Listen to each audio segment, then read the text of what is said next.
In today's Your Healthy Family, when was the last time you had your hearing checked? Well, until this year, I think it was elementary school for me. And even though I didn't think I was having any hearing issues, turns out a complete diagnostic was very helpful. Some people, they may not be as aware of their hearing loss because they don't have a very demanding listening lifestyle. I'm often accused by my wife of having a hearing problem, and learning the value of a diagnostic through doing other stories with hearing consultants, I decided it'd be a good idea to have mine checked.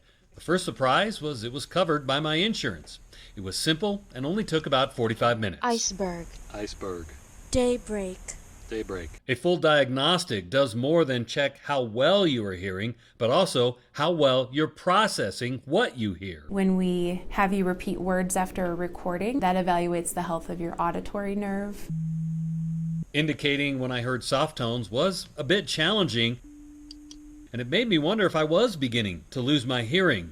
But I learned it's a challenge by design. What I did was I measured your threshold, which is the quietest sound you can hear. What we see here, all of your thresholds came in the normal range. And just because there's no problem with my hearing right now, that doesn't mean getting my hearing checked was a waste of time. It's so important to have a baseline hearing test. You'd be surprised the amount of people that come in and they say, I think something's changed with my hearing. Things don't quite sound right.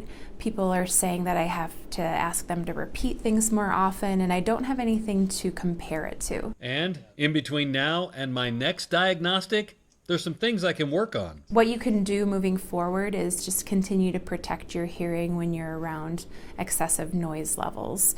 Generally, anything louder than, say, the garbage disposal, like mowing your lawn, using a chainsaw, be sure to always use hearing protection. So your hearing is perfect right now, and we want to keep it that way. Generally, we want to see you back in 2 years to do another hearing test just to monitor you. If we see a change in hearing that is really greater than 10 to 20 decibels, that may be something more clinically significant that we need to investigate further. Always watching out for your health. I'm Ira Cronin. For more health stories, head anytime to yourhealthyfamily.com.